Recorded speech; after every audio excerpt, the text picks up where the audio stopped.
बात सीधी सी करते हैं पहले हदबंदी कमीशन की। आपको याद होगा कि हदबंदी कमीशन का कयाम अमल में लाया गया, उसके बाद दिल्ली और दिल्ली के बाद श्रीनगर जम्मू के अंदर इजलास और उसके बाद एसोसिएट मेंबर्स का इजलास हुआ और एक अबूरी रिपोर्ट उनकी सामने आई जिसमें जम्मू और श्रीनगर के अंदर नई कॉन्स्टिट्यूएंसीज कौन सी बननी है उस पर एक खाका खींचने की कोशिश की। रद्द-ए-अमल एसोसिएट मेंबर्स की तरफ से दिया गया, उनकी तरफ से राय दे दी गई है, लेकिन अब जो खबर सामने आ रही है वो ये आ रही है कि पहला ड्राफ्ट जो सामने आएगा वो फरवरी के वस्त तक जम्मू कश्मीर में जो नई हदबंदी का पहला ड्राफ्ट होगा वो फरवरी वस्त में सामने आ सकता है। फरवरी के वस्त में कमीशन एक और रिपोर्ट सामने करेगा और आखिरी रिपोर्ट कमीशन जो है वो जब लास्ट रिपोर्ट जब सामने आई थी, आपको याद होगा कि जब दिसंबर का महीना चल रहा था तो डॉक्टर फारूक अब्दुल्ला और हसनैन मसूदी और दीगर मेंबरान उनसे मिले थे। एक उसके बाद रिपोर्ट सामने आई थी, उस पर काफी कुछ बहस हुई थी और उसमें यह कहा गया था कि आबादी के तनासुब का ख्याल नहीं रखा गया है जी, सेंसस का माकूल ख्याल नहीं रखा गया। तो फाइनली अब खबर यह है कि उन सभी बातों का एक बार फिर गौर करने के बाद हदबंदी कमीशन ने इस बात का फैसला लिया कि एक और रिपोर्ट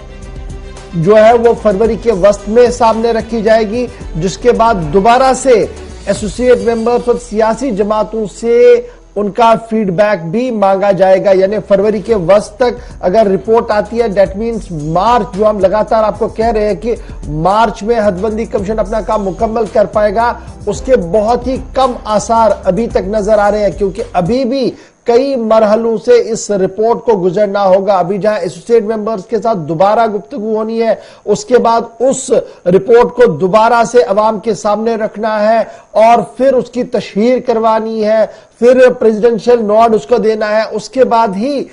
ये रिपोर्ट जो है वो नाफिजुल अमल हो सकती है जम्मू कश्मीर के अंदर। इसलिए ये जो मरहलावार तरीके हो रहे हैं, इससे ये काफी अंदाजा लग रहा है कि शायद हदबंदी कमीशन को तौसी मिल सकती है। जो हमारे ज़राया दिल्ली के अंदर है, वजारत दाखिला के अंदर है, वो इस बात पर अगरचे खामोशी है, ज्यादा कोई बात खुलकर नहीं बता रहे हैं, लेकिन बातों बातों में जरूर इतनी बात सामने आ रही है कि शायद चंद महीनों के लिए और कमीशन को इजाफी डेडलाइन जो है वो दी जाएगी, एक और लाइफलाइन जो है वो मिल सकती है, क्योंकि अभी भी काफी बड़ा पोर्शन काम का जो है वो इनकम्प्लीट है। फिलहाल खबर यह है कि एक और रिपोर्ट फरवरी के वस्त में सामने आ सकती है हदबंदी कमीशन के हवाले से। तो